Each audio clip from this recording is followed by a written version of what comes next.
El fantasma errante.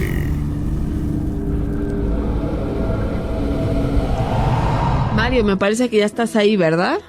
Sí, aquí estoy. ¿Desde dónde nos escuchas? Desde aquí de la Ciudad de México, en la delegación Álvaro Obregón. Muy bien, palomita a todos los del Álvaro Obregón, porque Mario los está representando. ¿Y qué nos vas a platicar? Hola, yo les voy a platicar acerca de un relato, de una experiencia que me ocurrió en la ciudad de Celaya. A ver, ¿qué ocurrió? Bueno, yo pertenezco a yo soy miembro de la Iglesia de Jesucristo. Ajá. Y nosotros como jóvenes hacemos un servicio a la iglesia como misioneros. Sí. Y en una ocasión, cuando estábamos visitando lugares para poder enseñar el mensaje, nos tocó llegar a una comunidad en Celaya donde había una iglesia en el centro como del pueblito. Sí. Y recuerdo que mi compañero y yo íbamos platicando con algunas personas y nos hicieron algunos comentarios de algo que ocurría en la iglesia central que tenían en la catedral. Ellos nos platicaban que cuando iban a la iglesia a la hora de la misa, cuando el padre estaba dando su sermón, decían que desde la entrada de la puerta ellos veían cómo entraba una sombra negra y pasaba por arriba de todos por el techo. Ajá. Y descendía por detrás de donde estaba el padre. Ajá. Mucha gente nos decía que eso pasaba cada 8 días y que esa sombra como que bajaba y se sentaba ahí en una de las sillas, y era algo que todas las personas nos comentaban y pues nos pedían una explicación de qué podía ser eso, pero pues era algo pues muy muy extraño para nosotros, y pues ese es el relato que quería compartir con ustedes. Oh, pues muchísimas gracias. Oye, qué interesante esto que mencionas. Ya en días pasados platicábamos algo muy parecido, porque uno podría decir que es difícil que un ser negativo o bueno se presente de esa forma, ¿no? Hablando del aspecto negativo, ¿no? Una sombra, pues nos remite a algo que es oscuro, que posiblemente sea del bajo astral, ¿no? ¿Qué tiene que hacer en una iglesia en donde... Es una iglesia católica, ¿verdad? Sí. Ok, en donde se encuentran lo que consideramos, o por lo menos muchas personas consideran, sagradas, ¿no? Hay crucifijos, hay imágenes de santos, hay imágenes de vírgenes, hay candelabros, está la hostia, está... pues todo esto que consideramos sagrado, ¿cierto o falso? Sí, sobre todo Uh-huh. porque es algo muy importante en las creencias y las tradiciones de mucha gente. Sí. Entonces, es difícil para uno pensar que algo oscuro podría estar en esos lugares. Exacto, e inclusive ahí en las iglesias es donde la gente puede conseguir la llamada agua bendita, ¿no? Sí. ¿Y cómo es posible que un ser de estos se aproxime a tal grado de que la gente que está en pleno culto se den cuenta que ahí está pasando una sombra? ¿El padre nunca reacciona? ¿El padre no la ve? Pues de hecho, estas personas nos comentaban que, ajá, que ellos le decían al padre, y que el padre solamente les decía como que era como una muestra de que había un espíritu ahí. Uh-huh. Pero pues las mismas personas decían, pues ¿cómo podría ser una sombra oscura? Y uh-huh, bueno, estamos hablando que era el espíritu de algo bueno. Sí. Entonces sí existía para ellos esta duda, uh-huh, que pues para nosotros sí era difícil poder darle una explicación, porque ¿sí? es algo que es muy importante para ellos. Uh-huh. Y podrían pensar que nosotros, por ser de otra religión, pues podría ser algo que quisiéramos decir de mala fe. Uh-huh. Pero sí fue algo que nos sorprendió, porque no fueron una ni dos, fueron como 10 familias que nos hicieron esos comentarios. Vaya, pues qué cosas pueden ocurrir inexplicables. Y no sabemos cuántas veces se va a repetir, porque posiblemente dejó de pasar en un momento, pero más adelante a lo mejor regresa. No se sabe el origen de este ser, no se sabe si perteneció a alguna persona o efectivamente es un ser del bajo astral, que vamos a suponer, fíjate, cómo pueden darse las cosas. Vamos a suponer que una persona que anda muy, muy mal, con muchas culpas, o probablemente con mucho odio, resentimiento, y por alguna razón, la que tú quieras, tal vez su subconsciente le invitó a ir a la iglesia para ver si ahí encontraba la paz, pero en realidad sigue muy enardecido, muy enojado por dentro, y llega a ese lugar.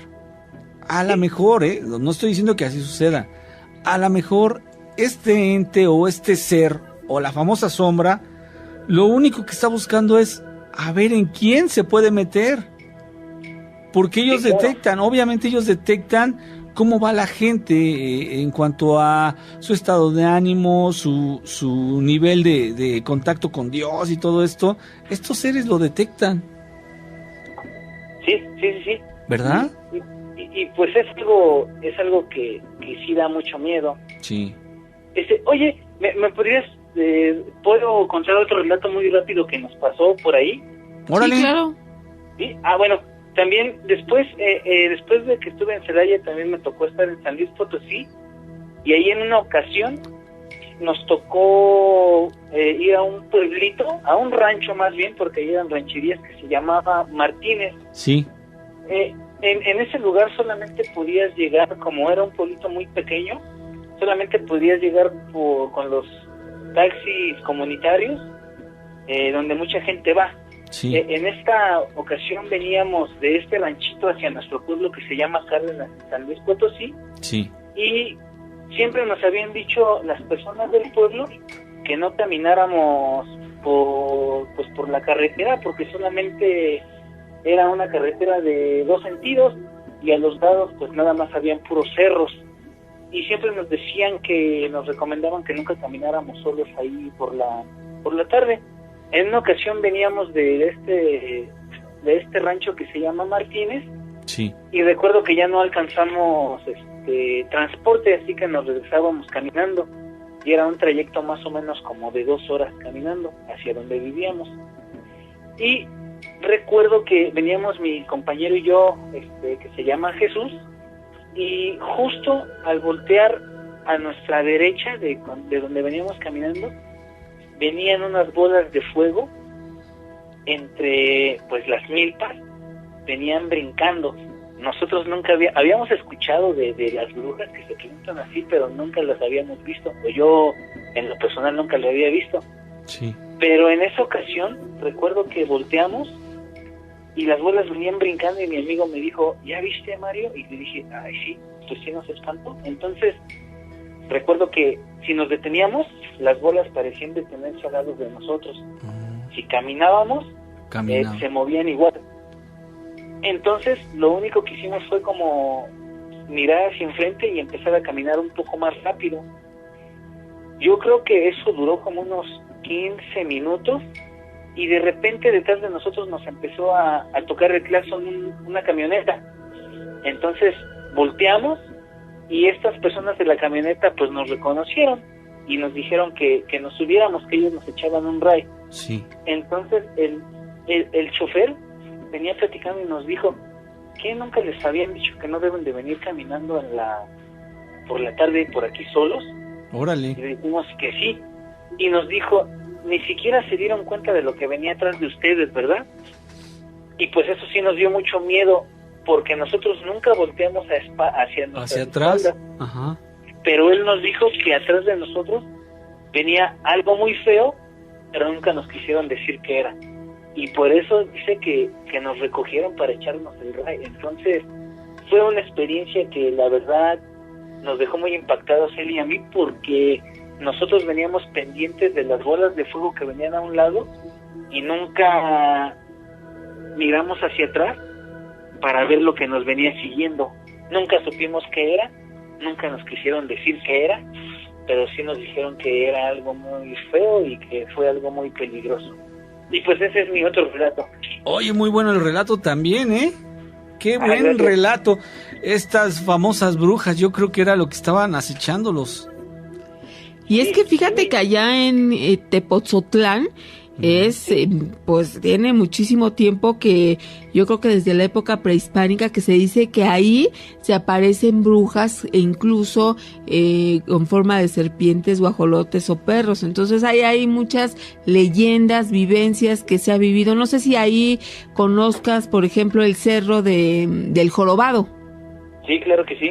Ahí cuentan, e incluso aquí nos han platicado, que hay un ojo de agua de aproximadamente unos 4 metros de diámetro por unos 3 de profundidad, y en épocas de lluvia se llena, y se cuenta que las brujas aprovechan para llevar a cabo ahí sus aquelarres y bajar después al jardín frente al Museo del Virreinato. Esta leyenda incluso también asegura que los árboles de esta zona que están secos es porque las brujas chupan la savia que tienen estos árboles y que de ahí se alimentan. Leyendas que en ocasiones nos las platican y dicen, es que no es simplemente algo que se cuenta, es algo que se está viviendo. Sí, claro. Sí, claro. Muy bien, Mario, pues muchísimas gracias, amigo. Ojalá que no sea la última vez que platicamos. No, claro que no. Ya en otra ocasión marcaremos para que mi hija y mi esposa puedan contar también historias que les han pasado. Órale, me parece genial. Pues ahí lo vamos haciendo, ¿no? En el transcurso de la semana, si te parece bien. Claro que sí. Ok, pues que tengas excelente noche, amigo. Bueno, hasta luego. Hasta Que luego. estés muy bien. Qué buenas historias, Gracias. Pues, ¿cómo estás? Buenas noches. Hola, Jorge, ¿cómo estás? Buenas noches. ¿Desde dónde Buenas nos escuchas, noches, Jorge? les mando saludos a todos. Gracias, tú eres el primero de la noche. ¿Desde dónde nos escuchas? Ciudad de México, de la Gustavo Amadero. Saludos a todos los peludomaníacos de la Gustavo Amadero. Sí, mi relato es que varios de mis amigos se les ha aparecido la mujer de blanco, específicamente aquí adentro del bosque de Aragón, a altas horas de la noche. Órale, a ver, cuéntanos cómo está eso. Sí, el primero de ellos, mi amigo Humberto, se fue como a las cerca de las 11 de la noche, ahí por donde está el lago. Sí. Hay todavía 2 puentecitos, él estaba ahí, como a las horas pasadas de las 11 de la noche. Claro, era cuando todavía no cercaban, no le ponían barda alrededor del bosque. Estamos hablando ya por las finales de los años 80. Entonces él estaba ahí y dice que vio claramente cómo la mujer de blanco flotaba sobre el lago, iba a dirección a donde él se encontraba. Dijo que con el cabello esponjado, vestido de blanco ella, y flotando sobre el lago. Inmediatamente este muchacho agarra y corriendo llega hasta su casa, aquí al Aragón de la tercera sección. Y el otro relato es de otro amigo. A ver, espérame, amigo, espérame. Pero iba en secundaria. ¿Sí me escuchas? Jorge. Llevaron la cuija. Ok. Llevaron la cuija también de altas horas de la noche. Todavía no estaba cercado el bosque.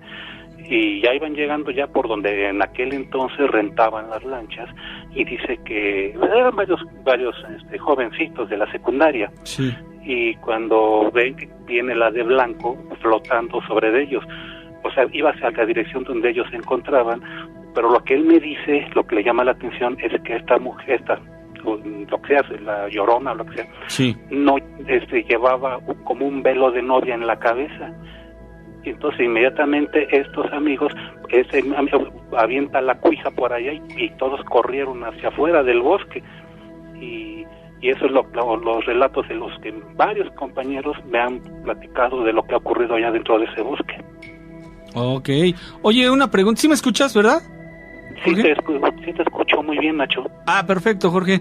Oye, cuando dices que estaba flotando en el lago, ¿no te refieres a que iba dentro del agua, sino que estaba sobre el agua? Exactamente, sobre el agua, sí, efectivamente. Él me dice que no, obviamente que no caminaba, flotaba sobre el lago. Ajá. Él no me menciona que llevaba el supuesto velo blanco sobre la cabeza. Él no. Dice que flotaba sobre el lago, no caminó, flotando sobre el lago. Ajá. Iba a dirección hacia él. O sea que estaba como levitando, ¿no? Sí, o sea, así, exactamente, como flotando, pero que como con cabello muy esponjado así, y que dijo, pero córrele, pero rápido, o sea, que fue el susto de su vida. Entonces a tus dos amigos les tocó ver esta aparición en momentos diferentes, ¿verdad? Sí, efectivamente.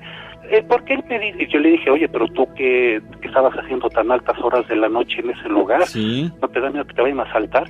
No, que porque se había enojado con la novia, y entonces por irse a poner en orden según él sus pensamientos, se fue para allá. Dije, por lo menos fue ese espanto lo que te asustó, lo que se te apareció, y no que te hubieran asaltado, te hubieran hecho algo malo. Sí. Oye, ¿y cuál de los dos te dio más detalles sobre esta aparición? Vamos, el cabello, los ojos, sabemos que pies no tenía, o por lo menos no se los vieron, ¿verdad? Sí, el que me lo detalló más fue el segundo relato que me dijo este otro, en evento diferente, cuando llevaban la cuija, me dijo, es que ya estaba muy cerca de nosotros, no flotaba. Dice, llevaba un velo de los que se ponen en la cabeza, de los que se ponen las novias cuando se casan, sí. Pero dijo, le alcancé medio a ver la cara. Dice, o sea, ese velo, pero lo tenía de tal forma que yo le pude ver más o menos la cara. Ahora, dice él que había como luna llena, y gracias a esa luz de la luna llena en aquel entonces, que pudo haber visto un poco más detallado, la vio más detallada. Cuenta él que la cara pues muy bonita de mujer, con el velo, pero no caminaba, dice, flotaba. Entonces todos gritamos, y yo aventé la cuija y corrí. Dice, ya no, sin voltear atrás. Obvio, claro, estamos hablando de los años 80, todavía no cercaban, no ponían barda al bosque.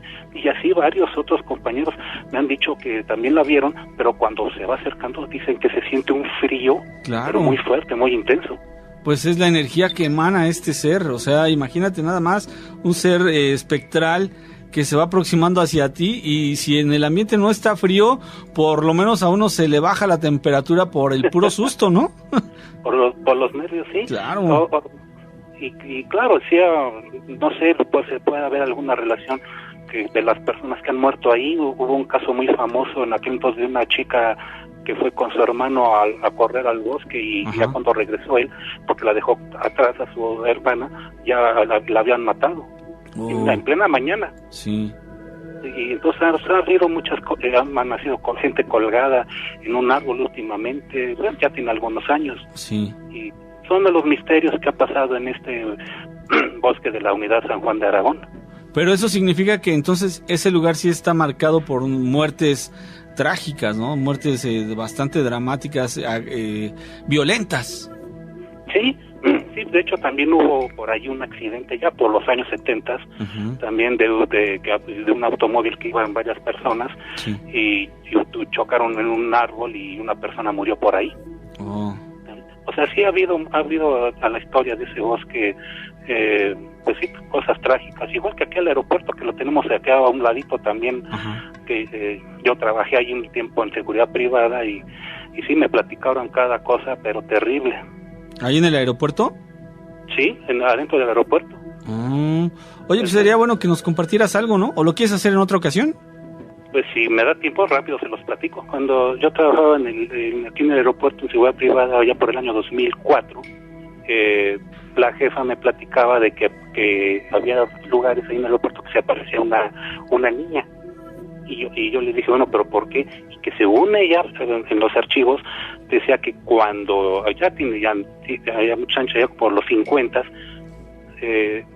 cuando se subía la gente al avión, ponían una escalera móvil. Sí.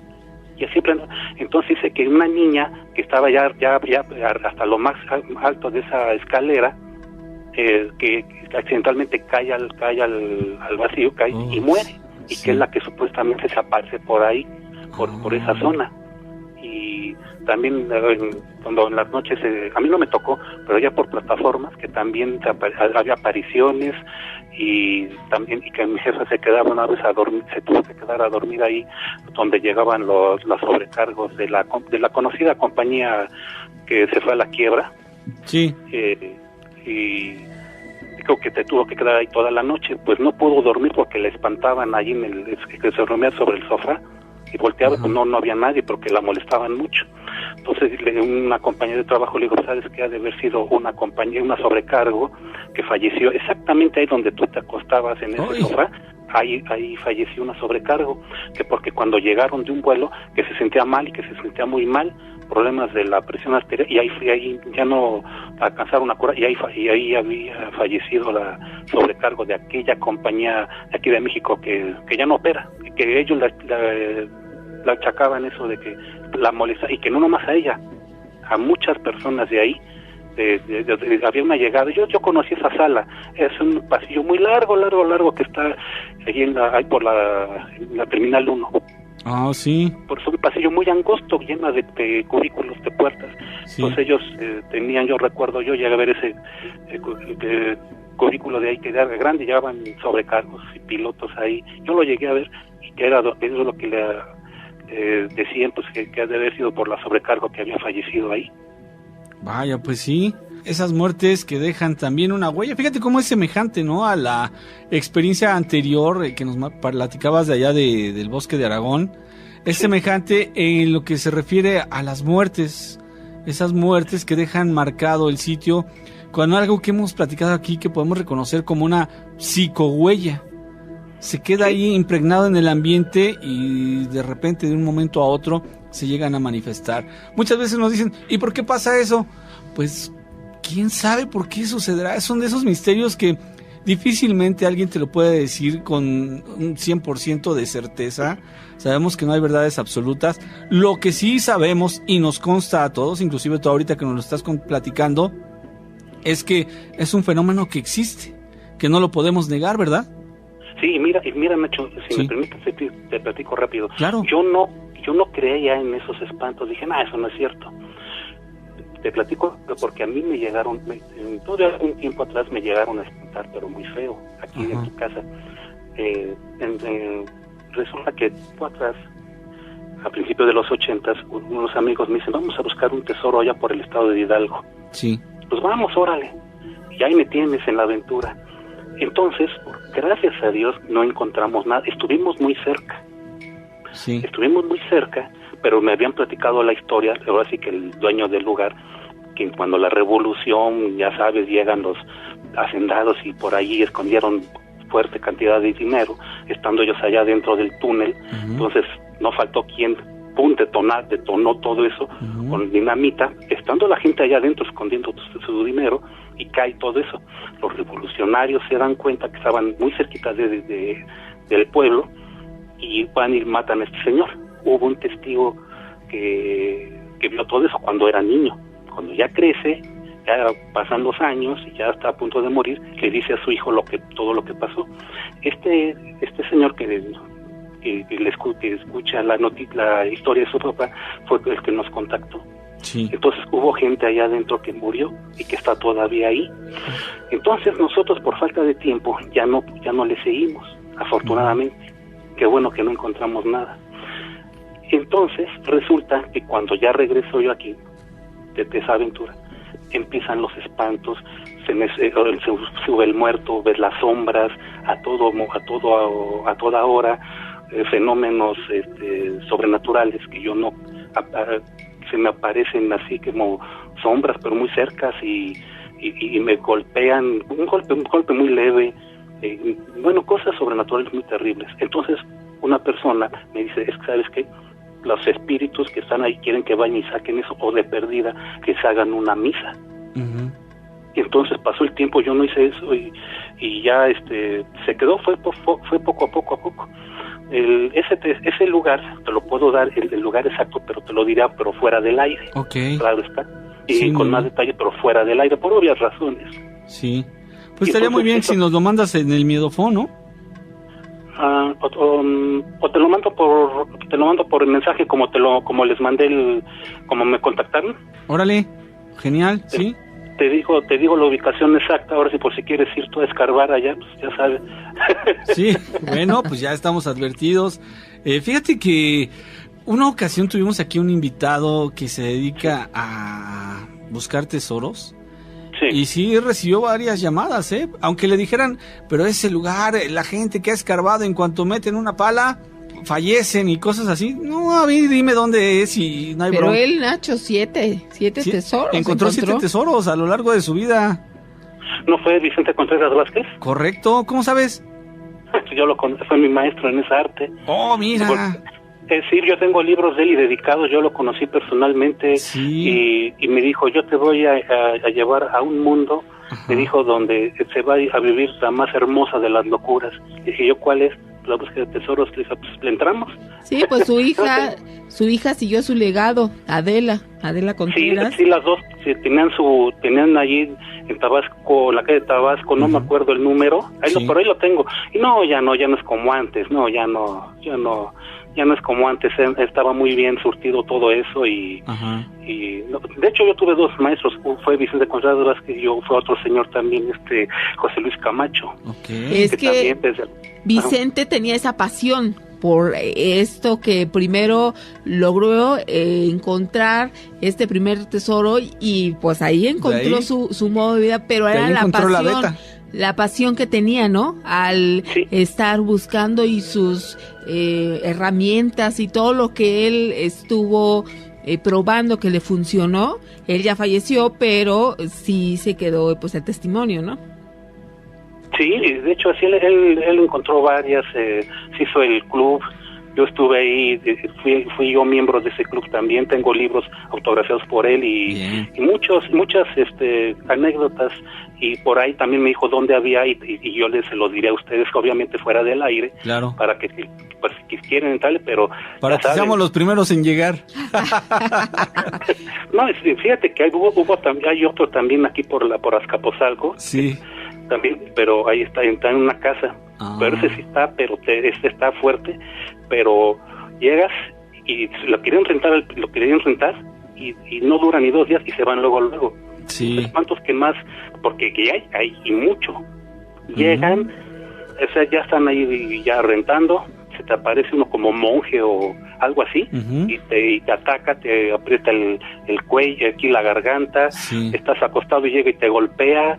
Así con esas pero nunca se le ve la cara, de esas como monjes, como tipo monjes, sí, que tienen su cachucha. Y eso también, si quieren también les doy el domicilio exacto, por si lo quieren rentar. Oye, Jorge, si en días próximos no viene Nacho, pues ya sabemos dónde vas a dar. Ahí me alcanzas con una pala. Se llevó los lingotes de oro.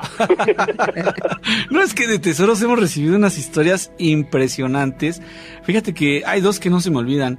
Una es de una construcción allá por el centro histórico, que metieron trascabo y empezaron a escarbar, y de repente se dio cuenta el operador de la máquina, de la manita de chango, ¿no? Esta famosa. Y se dio cuenta que algo atoraba y se bajó a ver, ¿y qué crees? Que era estaba ahí atorado un cofrecito, un cofre, bueno, no tan chiquito. Le dijo al ingeniero, y el ingeniero se bajó a ver. Caray, a ver, échalo para allá, llévatelo a mi carro. Y se lo echaron al ingeniero, y que se va el ingeniero y ya no lo volvieron a ver. Sí, efectivamente, pero dentro de lo bueno, que no pasó a mayores. Exacto, sí. Jorge, pues muchísimas gracias por compartirnos estos relatos. Vamos a contactar a Adela para que nuevamente platiquemos con ella. Claro. Y mientras tanto, pues te invitamos a que cada noche estés aquí con nosotros escuchando el programa, y cuando quieras volver a participar, solo es cuestión de que nos digas. Sí, claro que sí, les voy a contar el mensaje. El mensaje les voy a dar así la ubicación exacta de lo que les dije, y todavía tengo más de ese área de búsqueda de tesoros, tengo tantos que olvídense. Órale, pues ya está hecho el compromiso, amigo. Muchísimas gracias. Gracias a ti, Nacho, y saludos, Gina, y saludos a todos. Que estés muy bien. Hasta luego, buenas noches. Y tenemos ya aquí en la línea a Jael, ¿cómo estás? ¿Qué tal? Muy buenas noches. Buenas noches. ¿Desde dónde nos escuchas? Desde el Estado de México. ¿En qué municipio? ¿Tepozotlán? Bien. Aquí les preguntamos cada noche desde dónde nos escuchan, precisamente porque estamos haciendo estadísticas de dónde hay más peludomaníacos, y qué bueno que esta noche, Jael, estás con nosotros. ¿Qué nos quieres platicar? Fíjate que este relato nos sucedió a unos amigos de a mí ya hace cerca de 20 años. Bien. Nosotros estábamos en Tepozotlán, para hacer así un poquito de historia. Es un pueblo en donde llegaron los franciscanos y hay un convento, pero ahí estuvo muy fuerte el apogeo de la Santa Inquisición. Hay una parte ahí en Tepozotlán, entre lo que es el cruce de Teoloyucan y Tepozotlán, que se llama el cruce de las Brujas. El cruce de las Brujas, dicen que allá habían palos estacados en donde se quemaban y cuenta la leyenda, ¿no? Donde quemaban a las que se acusaban de hechicería. Ajá. Entonces, unos amigos y yo, se nos hizo divertido en la preparatoria salir y con una ouija ponernos a jugar ahí en ese cruce a la ouija. Oh. Empezamos como eso de la 1 de la mañana, no quería jugar con nosotros, no quiso jugar conmigo y con otro amigo. Posteriormente, ya cuando era ya más noche, como eso de las 2:30, casi ya entrando a las 3 de la mañana, empezó a querer jugar. Empezamos a hacerle preguntas y todo era así muy chusco y muy padre, ¿no? Al principio.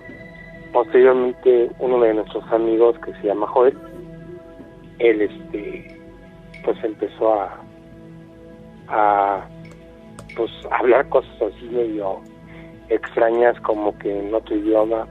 Empezó a bajar mucho la temperatura, se empezó a ver así como neblina. De pronto pues nos subimos al carro porque nos dio miedo. Ya veníamos aquí por la México-Querétaro, en la autopista, íbamos a dejar a un amigo aquí por Cabo de Guadalupe, cuando nosotros vimos, porque sí lo vimos y nos consta, somos 5 los que lo vimos, que atrás de nosotros venía una carreta negra con 2 caballos. A uno de esos caballos le salían como si fueran lenguas de fuego por la nariz y por los ojos. Fue una cosa así muy tremenda. Llegamos a la casa de este amigo. Este amigo empezó a gritar así muy fuerte, una voz metálica, como si tuviera un altavoz. Se oía en toda la colonia y corría, pero su correr era así como si fueran golpes de caballo, eran muy fuertes. Venía así como si estuviera poseído. Sí. Entonces el papá de un amigo es ministro de una iglesia, y entonces se le llamó por teléfono y dijo, no, pues hay que llamar a otro grupo de personas, o a un sacerdote, o a un pastor para que venga a rezarle. Posteriormente, ya cuando llega la persona de la iglesia, dice que lo traigamos. Uh-huh. Todos jugábamos fútbol americano, éramos altotes, pues mínimamente de 1.90, y este amigo era bajito, medía como 1.75. ¿Dónde nos quedamos? Ya nos habías platicado de esas cruces de las brujas, el cruce de las brujas, perdón. El cruce de las brujas, los 10. Y luego, ¿qué ocurrió, amigo? A ver, estamos picadísimos. Sí, entonces llegamos a la casa de este amigo, y llegó el amigo del papá otro amigo que era ministro. Uh-huh. Entra el sacerdote y dice, hay que traerlo.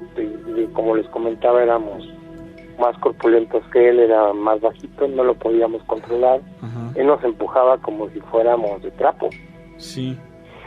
Se echa a correr y empieza ahí en la zona de bosque del lago es arbolado. Entonces empieza a patear los árboles, se se oían los estruendos así tremendos. Entonces nos dicen hay que traerlo, se lo agarramos, le empiezan a rezar, él hacía así estruendos y gritaba y se revoloteaba.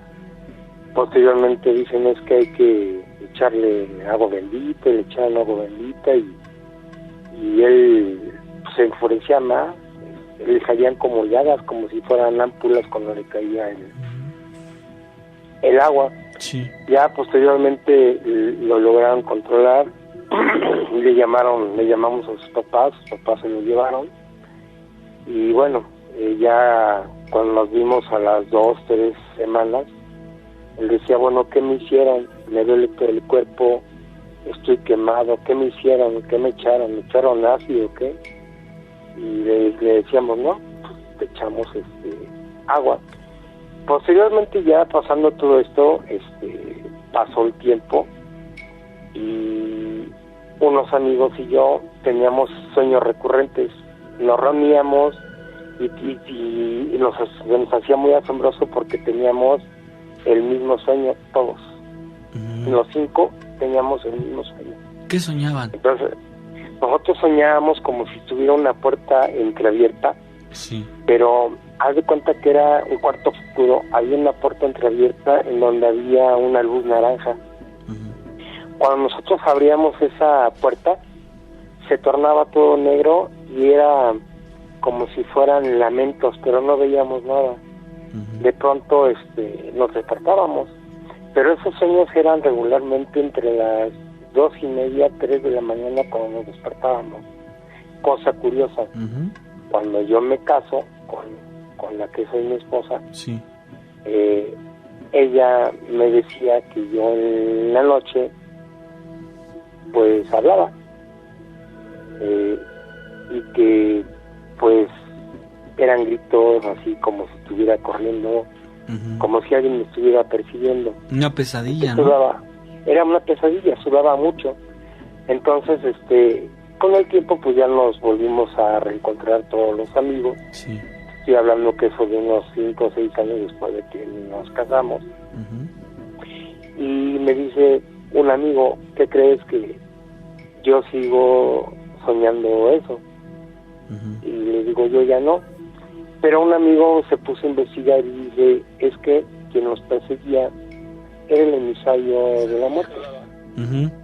Dice, era lo que nos estaba persiguiendo. Dice, él no quería que nos fuéramos, dice, nada más que algo fue más grande que nos protegió, sí, que no nos hizo que pasara más allá de. Pero sin embargo me decía mi amigo, eso no porque ya pasó quiere decir que no nos está dejando de perseguir o no nos está dejando de seguir. Eso es. Yo ya tengo mucho que no me despierto en la madrugada, pero sigo teniendo ese sueño, sí, lo sigo teniendo recurrente de la puerta con la luz naranja y la oscuridad. Sería como la puerta al inframundo por ahí o a un lugar bastante tétrico. No sabría yo decirlo, porque en verdad no hemos podido entrar más allá. No atraviesas, no te metes. No me meto, no, me despierto. ¿Cómo fue que se dieron cuenta que estaban teniendo eso que se reconoce como sueños compartidos? Mira, nosotros jugábamos fútbol americano. Sí, sí. Y nos veíamos cada 8 días. Pues diario nos veíamos en la escuela y entrenamientos. Y sí, cada 8 días nos reuníamos en diferente casa, pues como acostumbran los jóvenes, ¿no? Sí, una fiesta, una reunión. Exacto, una fiesta, una reunión. Y pláticas así de, fíjate que yo soñé esto. Y me decía, no, espérate, ¿cómo crees? No, yo también lo soñé. Y así fue que teníamos ese sueño recurrente, porque se iban acercando y sin que uno le platicara al otro, nos iba platicando el sueño y eran el mismo sueño, era igual, era un sueño compartido. Sí. Nosotros, bueno, una amiga fue con con un santero ya hace tiempo, y le decía que hay veces que cuando uno tiene un shock paranormal es abrir una puerta al más allá, y que le explicaba que eran tres mundos, que era un mundo concreto, un mundo abstracto y un mundo ilusorio, y que cuando se abría una puerta que se quedaba uno en medio, esa puerta se quedaba abierta, que para jugar cualquier tipo de azar, ya sea cualquier tipo de juego así esotérico, ya sea la ouija o los caracoles o de otro tipo de cartas o demás, se tenía que pedir permiso, y nunca jugarlo en la noche, y mucho menos en lugares abiertos. Uno decía que muy probablemente era un ente que sí entró en esta persona porque era más débil, era el que estaba más idóneo para que entrara, pero en los demás no alcanzó a entrar porque se separó la energía. Dice, al final de cuentas, esa energía, la energía se disipa, o la energía se hace más fuerte cuando están ustedes unidos. Entonces, al final de cuentas, dice, la energía entró en uno solo, dice, porque un ente es una energía. Claro. Ya sea positiva o negativa, es una energía. Entonces nos decía que la energía era separarnos todos, se disipa y perdió la fuerza. Pero sin embargo, bueno, se puede decir que sí pierde fuerza la energía para no meterse en los demás, pero en Joel sí tuvo, sí penetró y fue mucho más fuerte que en los demás. Claro. Al final de cuentas, Joel, pues te puedo decir que sí quedó pero tan mal que él sí se metió a seminarios, fue sacerdote y todo. ¿Ah, sí? Sí. O sea, cambió su vida radicalmente. Totalmente. Todos los demás, pues yo no soy muy creyente, sí creo en Dios, pero no practico ninguna religión como tal. Muy bien. Bueno, pues ahora sí que eso es todo. Oye, quedaron impresionados de este fenómeno que se le llama titanismo, cuando siendo él más chaparrito que todos, los traía como trapo, ¿no? Sí, no, claro, a final de cuentas era impresionante ver cómo todos lo queríamos controlar y nos aventaba así como si fuera la mole y nos hacía a un lado. Sí, me imagino. Sin más. Hubiera usado eso en el emparrillado, ¿no? Sí, claro. y había un olor muy... nauseabundo. No tan nauseabundo, olía a metal quemado, como si fuera... como cuando estás en una herrería, cuando estás en la a soldadura. Ajá, a eso olía. Qué raro. Y era una neblina muy densa, muy densa. Yo nunca he visto más que en las cumbres de Acustingo una neblina así tan grande, tan espesa, tan fuerte, tan densa como aquí en la ciudad, como en la zona metropolitana. Todo fue a consecuencia de la osadía de unos jóvenes jugadores de fútbol americano, y esto lo digo para dar el marco, ¿no? El marco de gente con bastante fuerza, atléticos, entrenados, digamos, y el uso de una tabla ouija, ¿no? Es correcto. Y en un lugar prohibido, porque, bueno, nos comentaban que pues ahí donde se llegaron a poner en la hoguera algunas personas que practicaban hechicería. Sí. Según cuentan en leyendas. Ajá. Pues obviamente ahí debe de haber muchos entes tomando, ¿no? Claro, mucha energía guardada, por supuesto, negativa al más no poder. Qué interesante, amigo, qué interesante. Y una vez más, ese cochino tablero hace de las suyas, abre puertas, es lo que la gente no sabe, ¿no? Que abre puertas y prácticamente es una sesión espiritista. Hemos platicado aquí que a veces te dice, la gente, el operador o quien la está manipulando le dice, dame tu nombre, ¿quién eres?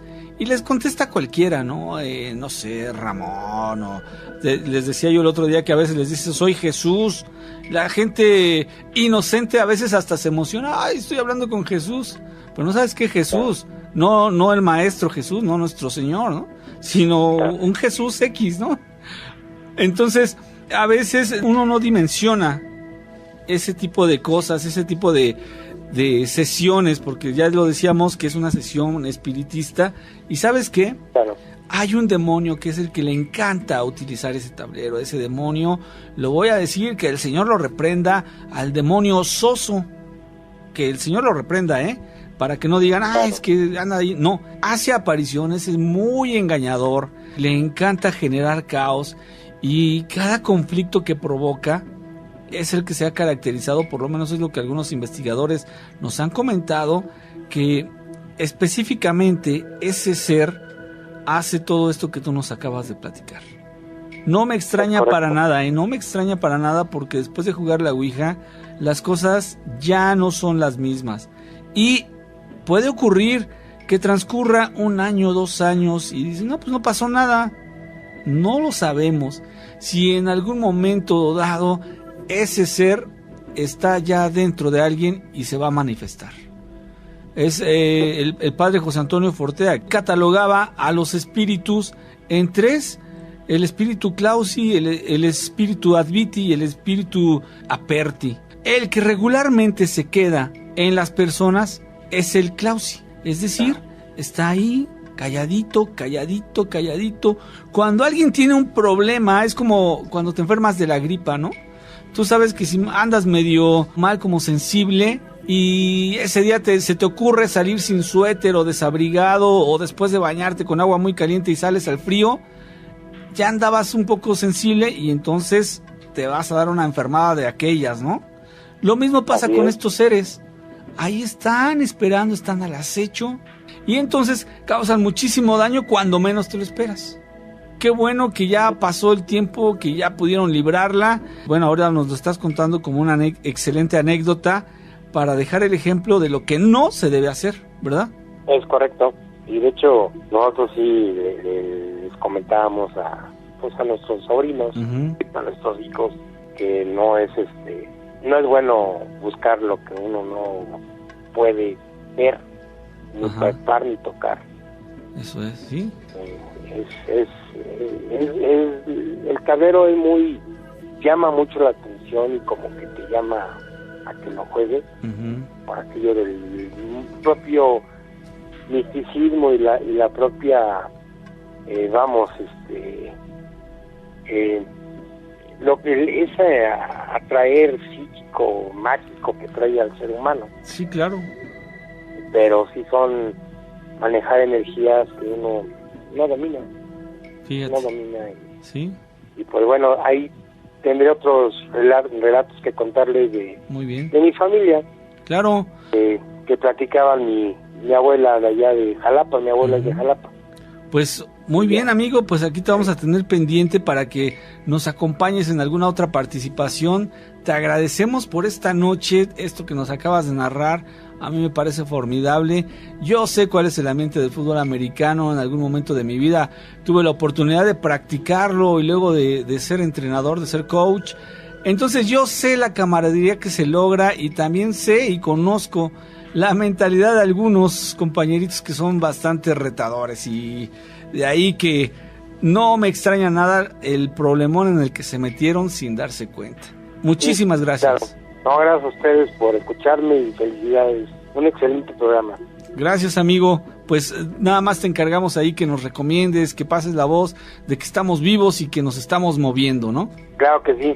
Muy bien. Excelente programa y enhorabuena.